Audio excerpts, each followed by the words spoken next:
We all pod down here.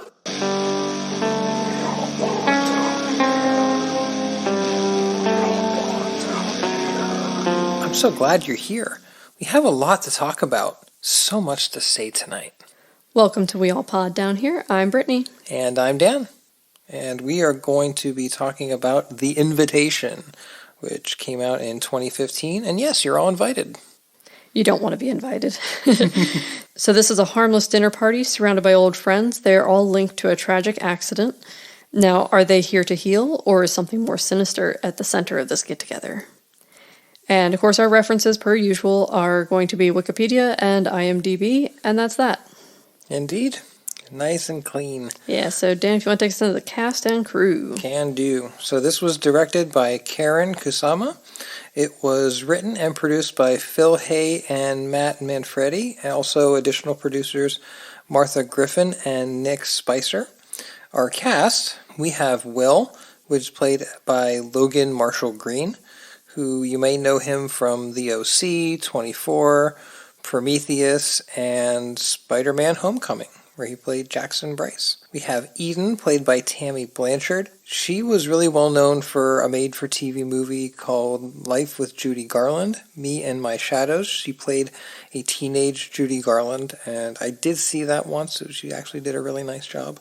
She was in Into the Woods as Florinda and The Good Shepherd. Next we have David, played by Mikkel Hausman, and he's known for primarily being in Game of Thrones as Dario Naharis, and as well as being in The Haunting of Hill House as Stephen Crane and World War Z. We have Kira, played by Amati Coroneldi, and she's known for Middle of Nowhere, The Red Line, and Ballers. We have Sadie, played by Lindsay Burge, known for Wild Canaries and 6 Years. We have Ben, played by Jay Larson. Now, he is primarily a stand-up comedian.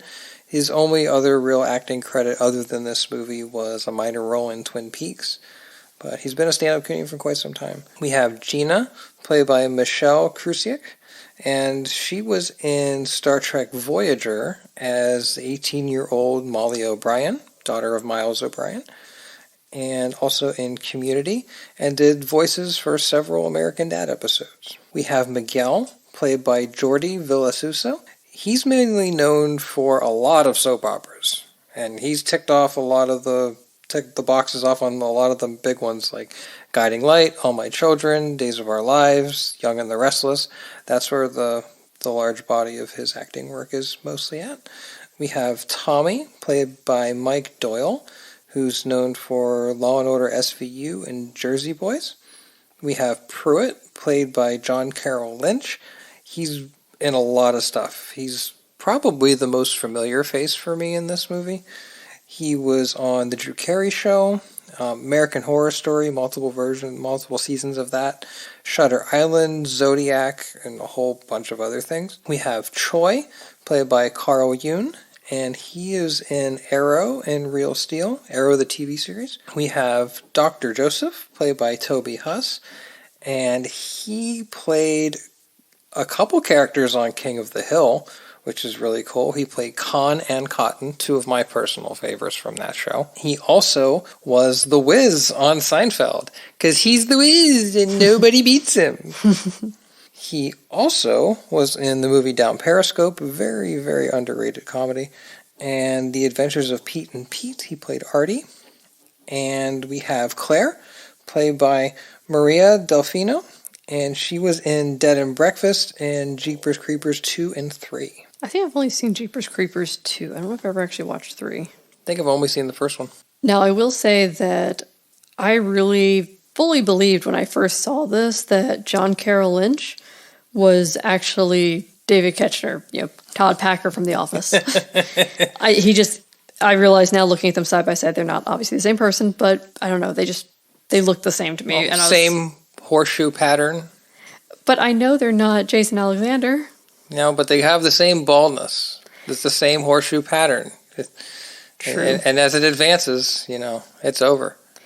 And it's the same with Mikkel Hausman, because, he's Stephen Crane in The Haunting of Hill House. So on that same note, Tammy Blanchard normally does not look like Olivia Crane, from Haunting of Hill House, but for whatever reason, in this she did.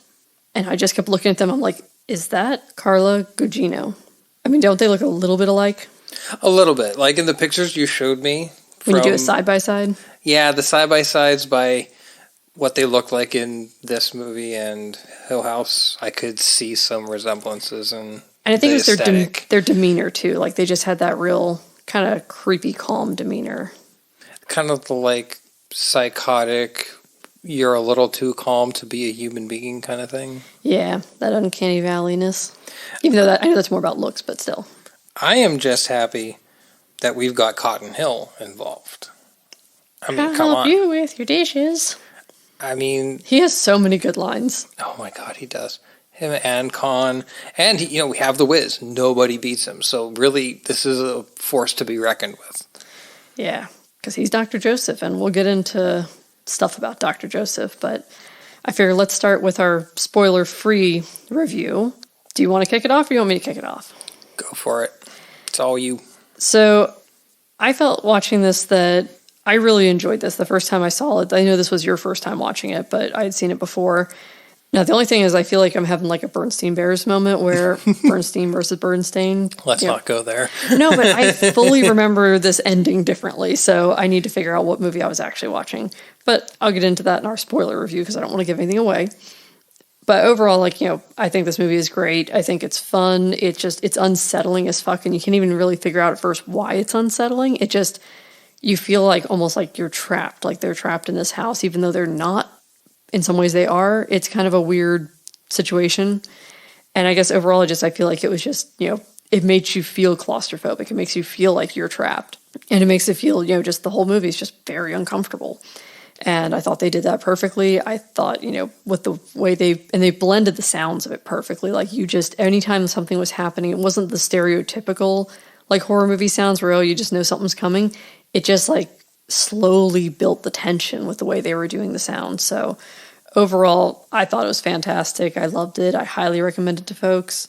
And that's my spoiler-free take on it.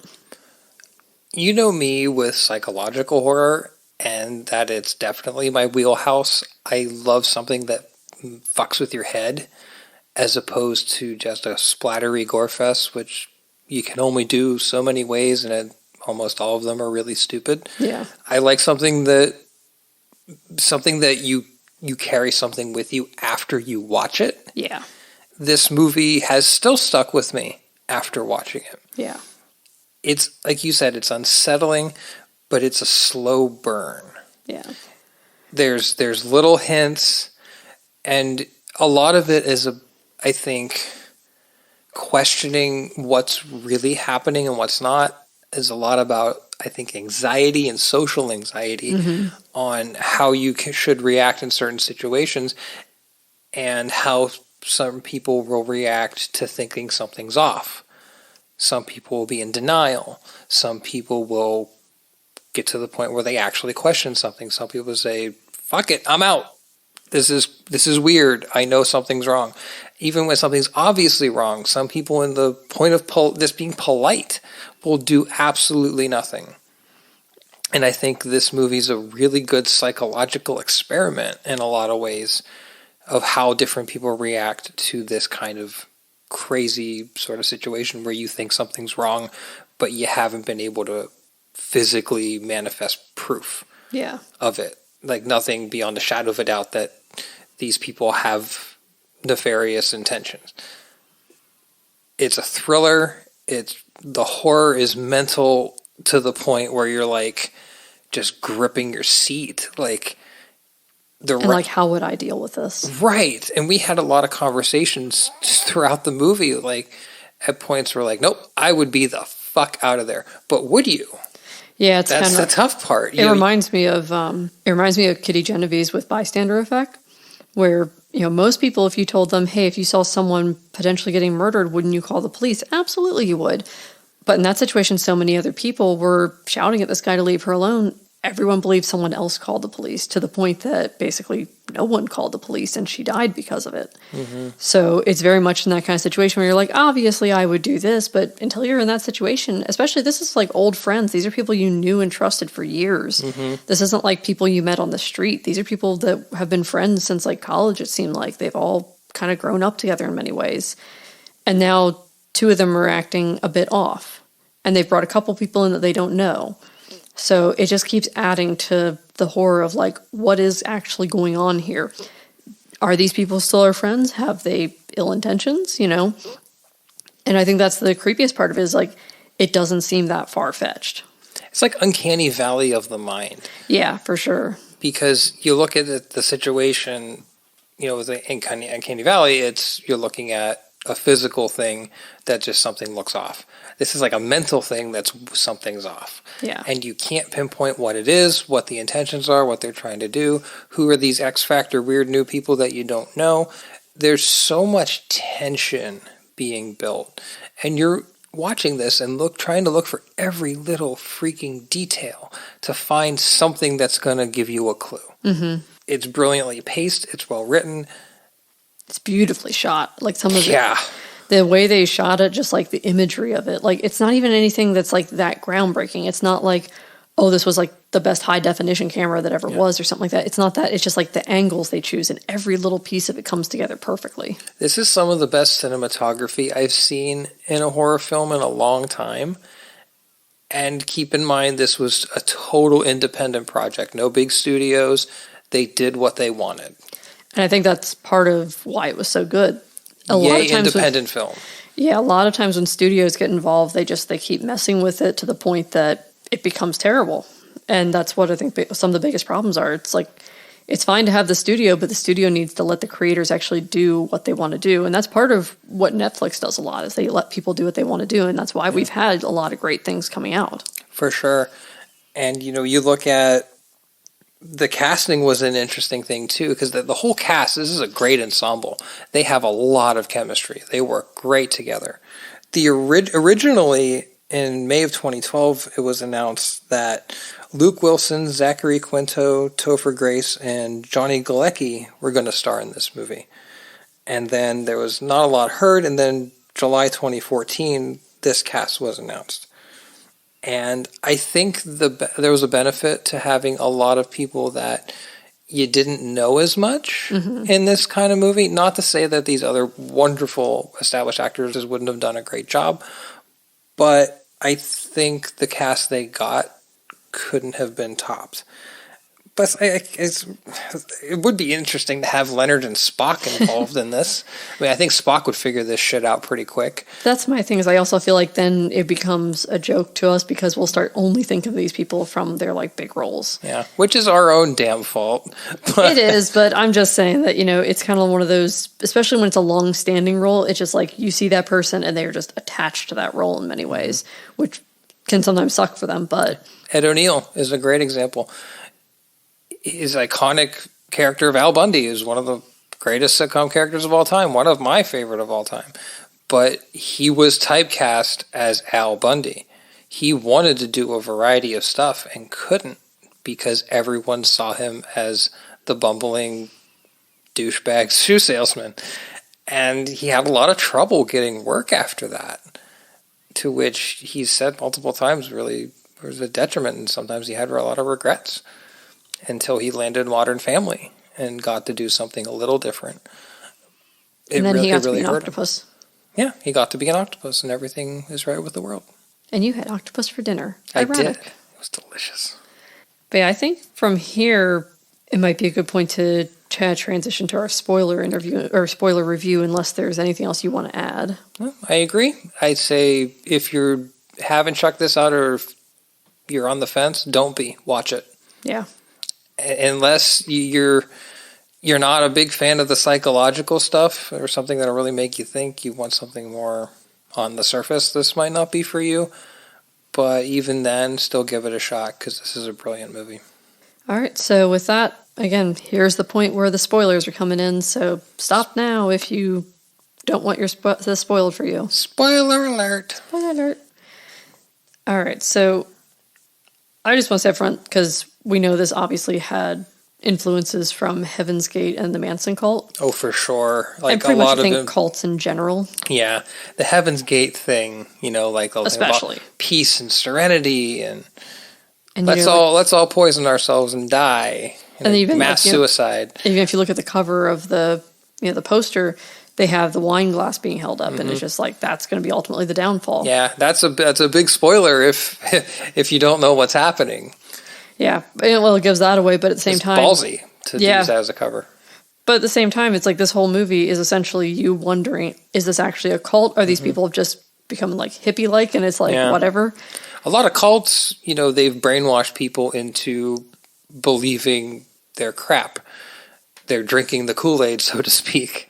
And of course, that saying, drink the Kool-Aid, actually comes from Jonestown, where Jim Jones had a powdered drink mix of some sort that, people associate with Kool-Aid, and they were laced with cyanide.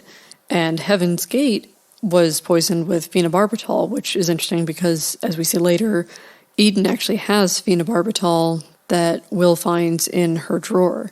So it's a pretty good connection to both Jonestown and Heaven's Gate. The thing is that this group of people hadn't been brainwashed into this.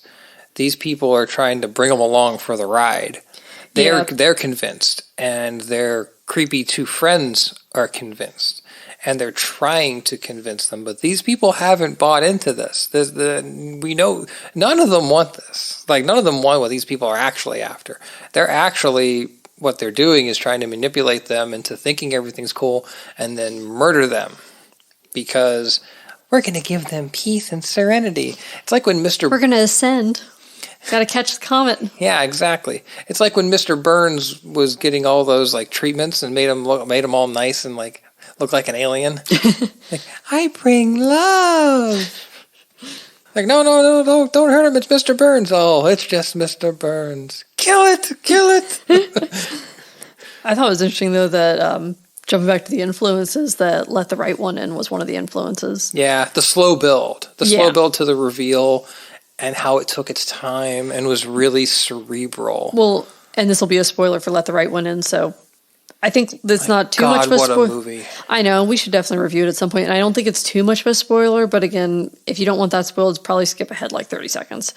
But the fact that she actually is a vampire, but the whole time you're kind of wondering, is she actually, or are we just being led to believe that? And it's the same thing with this cult, that are we being led to believe that this cult is, or that these people are in like an actual dangerous cult? Because they show the video and you see the person die, but they say she was dying of cancer. So at that point, you're like, okay, it doesn't seem so bad if she's dying of cancer, because then they were just like telling her it's okay and like surrounded by your loved ones. It doesn't seem that it's weird. It was filmed and like presented like, come join us. We are nice to people with cancer, I guess. I don't know.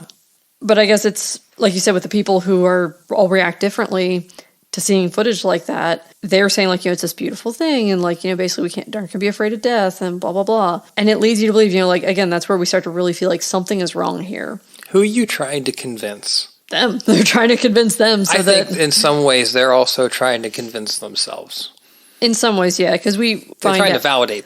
Well, and they're seeing this decision, and because we see that our main character Will is coming to let's back up to where Will is coming to this party with his girlfriend Kira, and Eden and David who are hosting it. Eden and David are married, but Will and Eden used to be married, so he's going to his ex-wife essentially, and all the other folks aside from Pruitt and Sadie are all friends. So they're all people that have known each other for years, like we said earlier. But they all haven't seen them in like 2 years. So apparently Will and Eden split up after their son tragically died, and pretty much everyone was, again, other than Pruitt and Sadie, were at this party. So it was a birthday party, and I guess another kid was swinging a bat. And something to do with, I know. They don't really tell you, but it's like alluded to that he's hit with the bat. It takes a while for them to get there too, to kind of clue in what happened. Essentially, there was a baseball bat. It's a outdoor party, seems like a backyard park kind of thing. I don't know if they were playing baseball, smacking a piñata with a bat. I don't know. But apparently, another kid hit their kid with a bat, killed him. And it seems like it was just, again, a freak accident. Mm-hmm. And it obviously gave them a ton of mental trauma to the point where that Eden almost killed herself at one point. We have flashbacks to a lot of it throughout this, and you see he was looking for marks on her arm. Well, she was trying to cut her wrist in the sink, and he quickly runs and stops her. And I guess in group therapy is where she met David. So when they split up, her and David got together, and I guess they are trying to find answers to. It was like, I guess, a trauma group of some sort.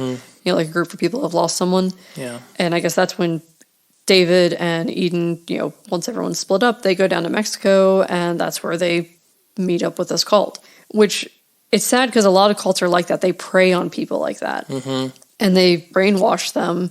In this case, it very much, again, felt more like a Heaven's Gate situation rather than like a Jonestown situation, because it feels like with like a lot of the cults out there that are ones that don't end in death always, they're a lot about control, and they do stuff like they starve them, they tell them when they can and can't do stuff, there's sleep deprivation, they abuse the crap out of them, or they just convince them to do things that ordinarily they might not do. That's going Manson cult. Yeah, but those people kind of felt like they would do that anyway. A lot of those were just needed these weren't like push. Yeah, they needed the push, they needed someone to tell them to do it. But and I guess some of them now are like reformed Christians and stuff, but obviously Charles Manson's now dead, but he clearly never could be reformed. Most Christians can't be reformed either. Well, at least the hardcore ones. What was the Robin Williams skit about Manson? Oh yeah, he would say that it was one of his live on Broadway, which is one of the greatest stand-up routines I've ever seen. It's like, they come back to him every couple of years, and he seems like, "How you doing, Charles?" "I'm better." "Oh, in many ways." He's like, "What do you do when you get out?" "I'll kill everybody." "Whoopsie, sorry." He's not sorry. No. But yeah, a lot of this ends up being, you trying to figure out, are Eden and David actually in a cult, or did they find some new agey bullshit, Did they actually find inner peace, and they're trying to celebrate that with their friends? Maybe there's nothing actually heinous going on. Maybe they're just a little loopy, but they found some way to cope, and they're just trying to share that with their friends. Maybe there's nothing heinous at all. Or maybe they're going to kill all of them. Yeah, you're sitting there wondering, like, is this going to go the route of killing everybody, or are they trying to sell essential oils? I mean, I don't know which, but it kind of felt like it could go either way of, why not both? We're gonna end up in a pyramid scheme by the end of this. But I guess a lot of it, the horror comes from the fact that you're kind of seeing this. You're not seeing it through Will's eyes, but I feel like that you're kind of led to see it through his perspective throughout this, since you focus on that. A lot of his flashbacks too. His flashbacks, and even like he's the one that like gets calls and stuff like that, and figures out that he gets a call from Choi, which is Gina's boyfriend, and Choi says something about how he forgot the dessert and he was there and he was getting ready to go inside, but they've all been like, they can't find Choi. So once he gets enough cell phone signal and he's like, wait, Choi was here and now he's gone, like, what did you guys do with Choi? The first thought I had, oh God, they're all eating Choi. I think dinner and everything. I'm like, fuck, they ate Choi. Oh boy, they ate Choi. But did they make bok choy out of Choi? Oh boy, Jesus. But that's my thing, is they say, they're like, we didn't know he was here. He wasn't here. And then all of a sudden he shows up, and you're just like, again, that throws you through a loop all over again. 'Cause you're like, oh fuck, they weren't lying. Yeah. He says, tense. He's yelling at him. Where is he? What did you do to him? Hi, everybody. Yeah. All of a sudden he's there and everything's fine. He's like, what did I miss? Poor Choi coming in after this. But that's the point where you're like, oh my gosh, Will really is just overreacting to this. It really is, innocent that these folks are, being a little new agey and weird, but maybe this actually is all very harmless. Yeah. He found pills and stuff, thought they're all drugged up and things like that. So, and again, then it comes back to like, he's like, why do you have these pills?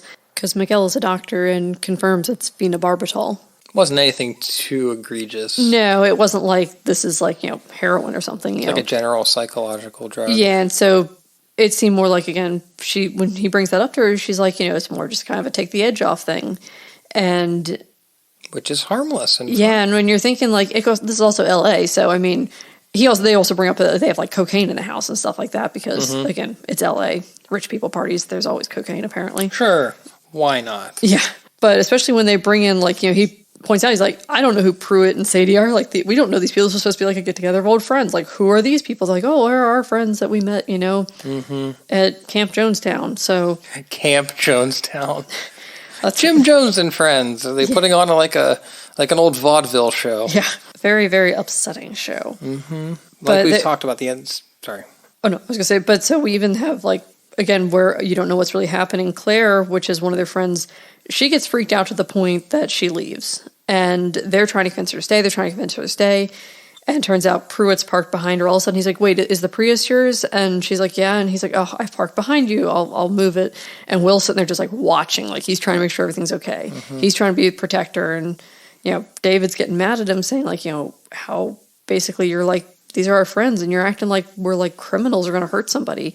And you're wondering, are they? Are you wondering, is Will correct? Is Will just being paranoid? Because I think a lot of us would be a little paranoid in that situation, mm-hmm. especially when they show the video and someone dies in it. It's not just like, it's not just like, we're enlightened and happy, and again, buy our essential oils or some bullshit, you know? Yeah. But basically, he pulls him away right when Pruitt's like, oh, wait, Claire, 1 second, and goes off there, and you don't see what happens. There is a deleted scene that confirms that Claire does die in the bushes. Yeah, apparently it wasn't one they filmed, but it was in director's commentary where the director, Karen Kusama, she said that they had planned on doing that, but she took it out for pacing and stuff like that, that they would show her like struggling through the bushes and dying. So like they were planning on showing her fate, but they did not. And actually her fate in Jeepers Creepers is also unknown because remember they throw her... I think it's in the third one, which I still don't remember if I saw it, but I feel like I haven't seen it. But there's a point where I know she's thrown from the truck, and it's never really revealed whether she makes it or not. Yeah. So, poor Maria Delfino, we don't know whether you live or die. Yeah. Well, in this one, we pretty much know. She's the Schrodinger's actress. Yeah, she really is. But in this one, we're pretty sure she's kaput. Well, especially since the director confirmed it in commentary that basically when Pruitt goes out there, he does kill her. So the other part that I think really clues in that there's something really wrong is when Pruitt starts telling about his story. His story upset me.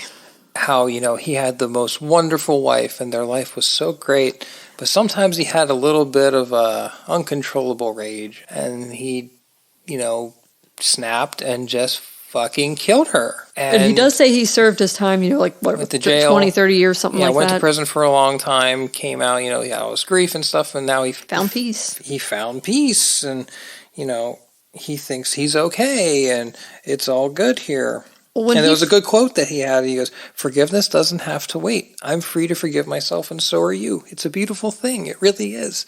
So he's like, almost talking like this is a way of cleansing your soul kind of thing.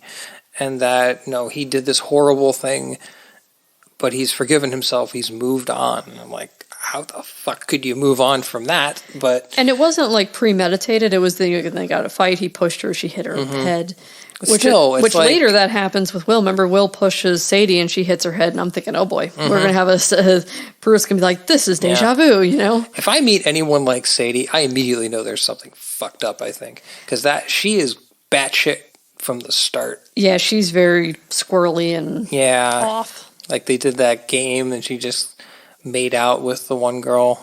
Gina? Yes. Yeah, she does. She makes out with Gina. She just pounces on Gina and makes out with her. And it's like this game's like, what was it like? What do you want to do right now? Kind of thing. She's like, I want to make out with Gina. And she just pounces on her. And she tells how she loves all of them. She's just met them and she loves them. But again, it's still at that point where it feels very, again, like it could be a new agey thing. It's maybe not sinister. In this case, it is sinister. Mm-hmm. We now find out later, but... I'm such a pessimist where I always assume the worst in situations. I always assume someone has a bad intention, probably because we watch so much fucking horror. Yeah. Usually we know it doesn't end up well, ever, so we go into actual life thinking the same thing. Probably not a horrible defense mechanism. Well, it's a combination of horror and all the true crime stuff we watch and listen to that is just kind of culminated in like, well, everyone's a threat. I'm going to be paranoid. So I would feel like I'd be Will in this, except for I would have probably been like Claire and pieced out. Fuck politeness. Exactly. Thank you, my favorite murder. Yep. But that's the thing is also, what's the quote from Dave where he said, each one of us is on a journey and we feel it's important to be on this journey with the people you love. So that also clues you into like, again, this journey. You still are thinking like, new agey, or is this going to be a murder called? What kind of journey is this? A leisurely drive down the street, down the road with your buddies, just having a good-hearted, deep, soulful chat, or are you Thelma and Louise going off the edge of the cliff? Yeah, that's... We don't... It's one or the other. Unfortunately, this is a lot more like Thelma and Louise if they just grabbed a bunch of their friends and took them with them. Yeah. Also, one thing I think is really interesting is getting towards the end of it, once you get to the point that actually you realize that, yes, in fact, this is a death cult, because Gina Will freaks out and smashes a bunch of wine glasses and don't drink it. After they just calmed him down, he freaks out again. And rightfully so. But you're still not sure watching this if this is rightfully so. And then Sadie's attacking him basically over this, and he pushes her, and that's when they're trying to figure out what's wrong. They're sitting there looking at her. Remember, she screams, "You ruined it! You ruined it!" As soon as she said that, I was like, "Yep, it's a death cult." But I could still see at that point where she's just a little nutty, and maybe it is not a death cult. Is it a death cult Armageddon, like Demi Bourgier? But that's, they're sitting there trying to see, is she okay? They have the one guy that's the doctor, and all of a sudden someone says she's not breathing. No, she's breathing. They're like, no, Gina drank it, and you can see the foam coming out of her mouth. And at that point, you're like, 110% death cult. Yep. Everyone's dead. We're done. They spiked it. They spiked all the wine, and they're even not all the partygoers even realize that. So they're going over to her trying to figure out what's wrong. And while they're trying to save her, then David comes around and just fucking shoots him. And at that point again, we knew 110% death cult, but now we're at 120% death cult. Well, at this point, they're like, jig is up. We're done. They got us. Let's just start shooting. And it's you notice in a good little thing, if you're real eagle-eyed, that they're drinking a lot of wine throughout this. Yeah, apparently they had some real expensive wine, but they're putting that from the bottle. Always pouring from the bottle. This one they're pouring from a glass jar decanter kind of thing. And that right there, again, there's a difference. And we've reached the point of no return. Death cult. Yeah. Death cult Armageddon. I wonder if Troy just never showed up, if they wouldn't be able to do it. That poor bastard. He's the last one to show up at the party and the first to die. Well, he wasn't the first one to die. Technically, Claire died. Technically, Claire. First one we see die. Yeah. Well, though Gina was probably dead. Yeah, probably. It's hard to say. And then the guy he shot was the doctor, wasn't it? He shot Choi. Was it Choi he shot? Yeah, he shot Choi. But he also shot at the doctor, right? He shot a lot of people at this point. I think the doctor, the one that was the doctor who was died first. Yeah. But throughout this, again, like I said, I think the biggest thing with this is that you don't know. It's, again, very much what's real, what isn't. You're questioning. You're kind of in Will's position of, should I be paranoid? Should I, what should I do? And of course, this movie starts out with death, because I guess the first one that dies technically is that poor coyote. The poor coyote. I know, so sad. It's the most heartbreaking part of the movie for me, actually. I know, animals dying always. So this is going to be in the list of that website, does the dog die? I'm going to rank this as the dog in some ways. So yes, because the dog does die. It is a dog, and it does die very sadly and tragically. And suddenly. Yeah. Now, here's what's weird for me. This thing drives me nuts. I so clearly remember somehow that there was a flashback to the coyote, and that either it wasn't really there or something was up with that. And also I remember a part where, because they have no cell phone signal up there, I could have sworn there's a part where they take the phone and they put it out past a certain point and suddenly they had full bars and you realize there was something suppressing the signal. None of that happened. And so I'm not sure if I've just imagined this, if I've mixed two movies together, or if it's a Bernstein Bear situation. I don't know. The other thing, but there was that light. Is that what you were about to say? No, the thing you mentioned about the cell reception. They're in the fucking Hollywood Hills. This is a very densely populated area. There's a lot of houses and stuff like that. You're telling me that there was cell reception? No, it's just not that good here. Bullshit. Yeah. Bull fucking shit. The cell reception should be fine considering where you're geographically This isn't located. The 70s. Yeah. You're in a very upscale part of Los Angeles. You better have fucking cell reception or all those people are going to lose their minds. The other kind of weird thing when you think about it is that when Choi gets there and he calls, clearly he had enough reception to call. Perfect self-reception to be able to make a call like nothing's wrong. Yeah. So it still leads you to believe there was some kind of cell phone damper or something. Yeah, they had to. And maybe it's a deleted scene that wasn't in this version. I need to find it, but I could have sworn that's what happened. And I was like, wait a fucking minute. They definitely fucked with that. There's no question. And the other thing was, at that point, though, also where you see David go and turn on this red light, and it's kind of weird. It's like, what's up with this red light? But again, you're still thinking to yourself, is that really that big of a deal? Is it just, maybe he just has this red light and it's nice, and, Maybe it's a bug zapper. I don't know. Yeah, those are usually like UV, bluish, though. Yeah, like a bluish purple. But He's rich. Maybe he got a fancy one. Yeah. Remember, he's not rich. They point out that Eden's family's the one that's rich, because when they pull up, Kira's like, like, this was your house? And he's like, no, this was Eden's house. Eden's family has money. Mm-hmm. So this all culminating together again, in the end, it ends up being like 3 of them that get out. Will, Kira, and I think, or no, it's Ben that gets out. No, not Ben. Ben does get killed because he's the one that realizes also something's wrong, kind of is going with him, and then just dies. I think it's Miguel. Miguel's the doctor that dies, and Tommy's the one that gets out with them. So it's Tommy, Kira, and Will are all the ones that are able to get out.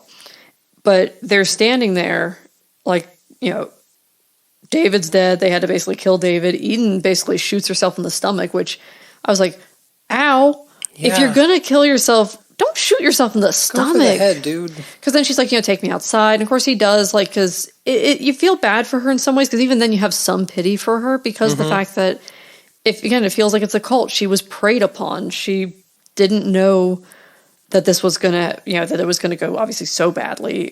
She was kind of led to believe this was just going to be, we're all going to basically drink this wine and we're all going to go to sleep and it's going to be peaceful and everything's great, And obviously that is far from what fucking happens.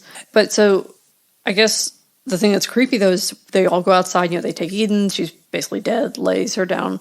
And then they hear all these sirens and they see helicopters, and it finally starts clicking and they look out and they're like, oh God. And you see along the hill all these red lights and you just hear shots and people screaming. You realize this wasn't an isolated little cult. Like, how far did this fucking spread? Is this just LA situation, or was it something that, are we going to find out later this was like worldwide? Like, you don't know. It's quite a situation. And there was a lot of red lights, so there was a lot of people involved in this. Quite a situation for quite the invitation. Yeah, that's when the scale gave you like the holy shit moment. Yeah. But even, throughout most of this movie, you're guessing to see what the heck's going on. When you have the idea and the knowledge, okay, this is exactly what's happening, then it's just survival horror at this point. Mm-hmm.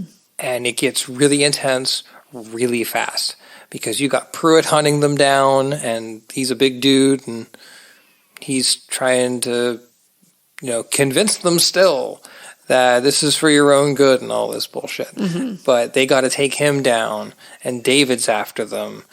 And then the sad thing is Eden kind of, at the end, gets it, that this was a bad idea.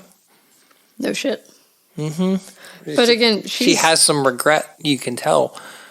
I think she just, in her mind, she wanted to see her son again. That's the tragedy of the whole thing, is that these are people who were suffering and hurting, and in their mind basically felt like they were going to ascend to this higher plane. They were going to see their loved ones again. It was, and their best friends in the whole world were going to come with them. Mm-hmm. And that's what they believed. And it's really sad because there are cults like that. Yeah. Their tragedy is used to manipulate them into doing something they shouldn't. And then there's NXIVM, that's just the sex cult. Yep. Which is still bad in many ways. But overall, again, I just think that it's just like, it at the very end takes the horror up just like one notch more. Like, you think you've gotten all of it figured out, and then it's just like, nope, one more thing we're going to throw at you. Yeah. It was just the icing on top. Yeah. It was the whipped cream, the icing. I feel like the icing, the meat of it was like what's happening, and then that's like all the actual cake filling, and then the icing is you figuring out, yes, it is a death cult, and those nice little flowers on top. That's all the red lights. They're little red flowers on top of this invitation. There were 4 lights. Oh my God! If only there were 4. I mean, there were a lot of lights in the Hollywood Hills. Yeah. And you don't scale, you don't know how far this reaches. But it was an intense ending that kind of left your jaw dragging on the ground at the end, where you didn't think they could really get you anymore. They did. Yeah. Holy crap. What a way to end this book. Yeah, for sure. With that, do you want to go into our ratings? I'm ready to go. Alrighty. So for overall, I think I'm going to give it the 5. Yeah? Yeah, I've been debating between a 4 and a 5. But it just kept me guessing so much. And now even guessing even more because of the fact that I don't know if what my memory is accurate either. So, or how far this really extended, like the end. Yeah. But I'm saying with my memory of like, I was like, I swore other things happened. And again, maybe I watched something that had deleted scenes. I'm going to have to go look it up at some point. I only saw it once, so that's all I got. Yeah. But so I'll have to figure that out. Or if someone out there knows the answer, tell me. With or without, though.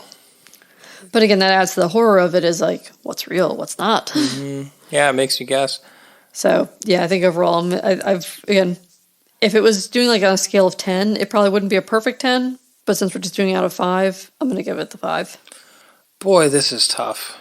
Because in my mind, I want to reserve 5s for things that are groundbreaking, whatnot, things like that.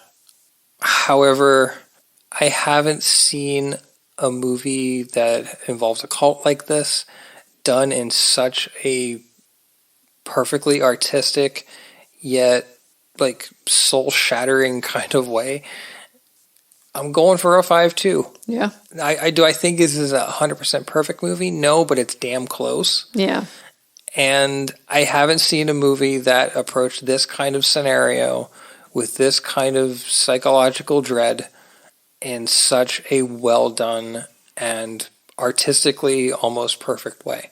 You know, just taking the whole package, the story, the acting was wonderful, meaty script, a lot of twists and turns. Cinematography put it over the freaking top. It absolutely deserves it. Yeah. For scary factor, what do you think? I'll give it a 4 for scary. I think it really depends on how scary a situation like this is to you. Now, it's not like raging killer scary until the very end, but psychological scary is the scariest thing of all to me. Is it all the way up to a 5? It's close, but I'm going to go with the 4. It's not quite like the scariest thing I've ever seen, but it's up there. Just think of your close group of close-knit friends, and if this happened to you, you're invited to this party, lavish party hosted by someone you might have known their whole life, and this is the intention they have. It makes you think a lot. Yeah. And it goes to show that, like we said earlier, fuck politeness and always be on your toes. And it's definitely scary. Very scary. Ironically, though, you know, we always say lock your fucking doors. Well, unfortunately, they were locking the doors from like the inside here. They were locking their fucking doors and making sure people couldn't get out. Yeah, so they have bars on the windows and all this. Oh, it's a rough neighborhood. Rough neighborhood, my ass. It's Yuppieville. Yeah, exactly. I'm going to give it a 3. I was teetering between a 3 and a 4. I think it's, you know, again, very unnerving.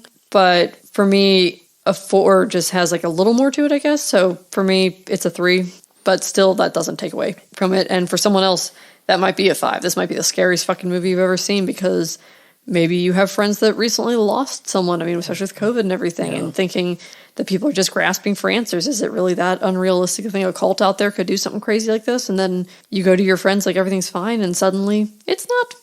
The manipulation of the human mind is a very scary thing to me. And you see how, in a lot of examples in history, how manipulation can result in such catastrophic events. You know, you can look at a lot of things that happened in history, like the Nazis in World War II. A lot of them, they were just following orders. That's like you got the Milgram experiment exactly. to prove that, where, for those that don't know, the Milgram experiment is basically they took people and told them they were going to be doing a study, you know, and this is happens a lot in psychology where you're supposed to debrief people at the end, but you're allowed to use basically some manipulation because otherwise, if they knew exactly what was going on, they may act differently.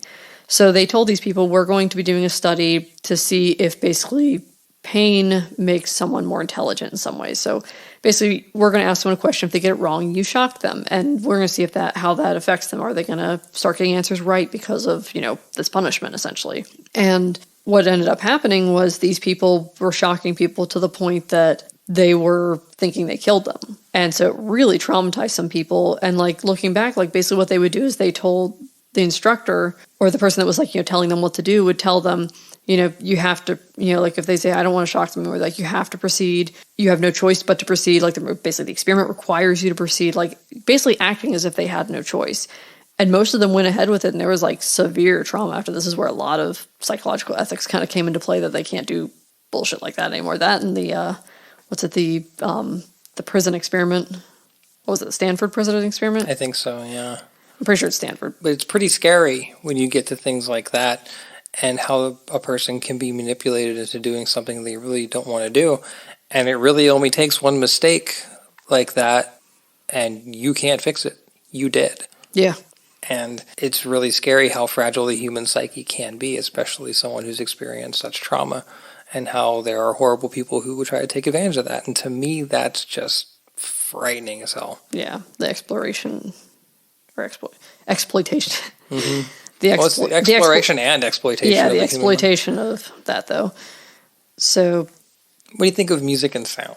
I'm going to give it a 5. I mean, I feel like a lot of movies, it's like you have music or you have sound effects that are like, they're there, they're fine, they fit. This added to the fear, to the mood, to everything. I mean, and it wasn't, again, like I said earlier, it wasn't the stereotypical music you'd have in a horror movie. And this is, again, more really a psychological thriller than full-on horror, but it still had that horror feel, and it felt like the music just kind of like grabbed you and kind of took you on the journey with it. I will argue that this is more horror than most things that are labeled horror. Yeah. Some people categorize horror as something that's gory, and I think that's lazy and misguided. I know, really, this was kind of gory, though, in parts, and we'll get to that. At part, sure. But not till the end. But you get more gore in a typical action flick than you get in this. Yeah. But music and sound, I will absolutely agree. That's a 5 for me, too. This whole movie, I thought of it as it's a sum of all its parts, but all of its parts are just class. Mm-hmm. It's like a symphony orchestra. If one part was a little off, the whole thing would have suffered. But when it's all in concert, it's just beautiful. And everything was in concert. Everything was pulling its weight. And the sound design was just pinpoint perfect. Mm-hmm. I can't find a single flaw with any of that. So definitely a 5 for me, too. Yeah. What about effects? I'll go with a 5 there, too. I think not a ton of special effects, but again, if you want to really count cinematography and part of the effects, things like that, that was a giant part of this movie. Every little piece, every little puzzle piece that was done with effects, both like when it got really violent, that was very impactful. Little parts of tension, just little things like, again, some of its parts. Effects are definitely a 5 for me. Yeah. I was debating between this because I was thinking 3, but then I was thinking 4, and then I was thinking 5 because I was thinking, well, there's not really that many effects, but you brought up again the cinematography, which I thought was just out of this world phenomenal. I'm still going to go with a 4 just because I'm sure there's things within it that aren't perfect, of course, but I can easily see arguing a 5 for it. Finally, gore. I'm going to give it a 2.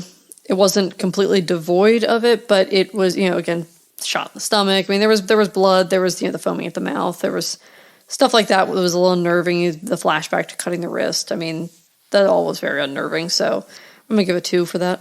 Yeah, I think a 2's fair. I'll go with that as well. When it gets to the point where there's a lot of shooting and stuff like that, there's a fair amount of blood, like you said, the stomach. People got shot, there was pools of blood all over the place. Mm-hmm. It got kind of splattery. Yeah. Which, that's how it would happen in a situation like this. Absolutely. Very realistic. So, but is it overly gory? No. It's like you don't like seeing blood. There's a couple points in the last probably 15 minutes or so that you're not going to love. Yeah. But overall, yeah, a 2. Yeah. We did it. Yeah. We survived the invitation. Only 3 people in the movie did. Yeah. And God knows on Earth how many other people survived. God. Imagine if that was global. I mean, it feels like it's probably isolated more closely, maybe like neighborhood. But again, you don't know the scale, and that's fucking terrifying. Yeah. Like, even if it's like statewide, countrywide? Fuck. It's still a massive amount of death. Yeah. That's a lot of dead people. Yeah. Because it's not just a suicide death cult. It's actually going to be a combination of... It's a murder death cult. Why am I now thinking of in Family Guy where...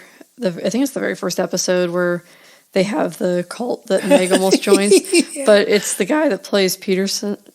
Mr. Peterman. Or Peterman. It's the guy that plays Mr. Peterman. Well, remember Kramer called him Mr. Peterson. That's right. That's why it always throws me off. Mr. Peterson, can I have my stories back? I have a lane to spin my stories. You take back your tales, you vagabond. But I'm just thinking of him, like, and his, like, very, very, like, obvious voice. Like, he has a very distinct voice.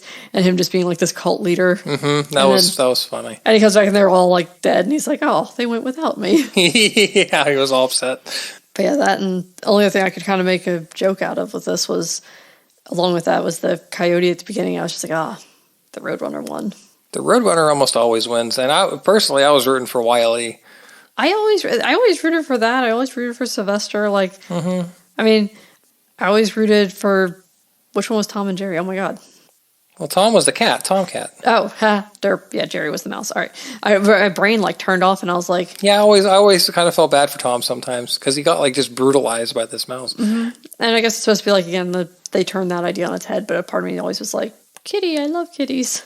Well, remember, again, another Family Guy reference. Remember when Wile E. Coyote pulled it off? Yeah. He killed him, served him for dinner with his family, and then went into a deep depression and didn't know what to do with his life until he found Jesus.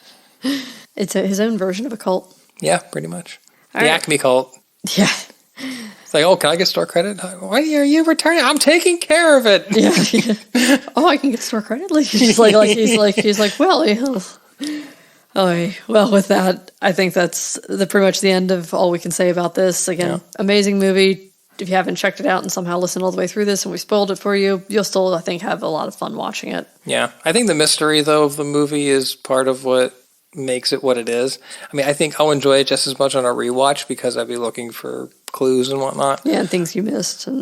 But try to go in as fresh as you can. I think you'll get a lot more out of it if you do. Or if you listen all the way through this, drag one of your friends. Invite one of your friends over. Yeah, have an invitation. Yep. Make a party of it. And then serve wine out of a decanter. Yeah. And see how it goes. Good luck. Yeah. But with that, thanks for listening to our amateur ramblings. And until next time, this has been We All Pod Down Here. I'm Brittany. And I'm Dan. Bye. Thank you for listening. Don't forget to rate, review, and subscribe. Our logo was designed by Emmanuel Arroyo. Our website is weallpoddownhere.com. Email us at weallpoddownhere@gmail.com. And you can follow our shenanigans at weallpod on Twitter. And at weallpoddownhere on Instagram and Facebook. And feel free to suggest a movie you want us to review. Or if you just want to suggest something to make me really uncomfortable. Be afraid. Be very afraid.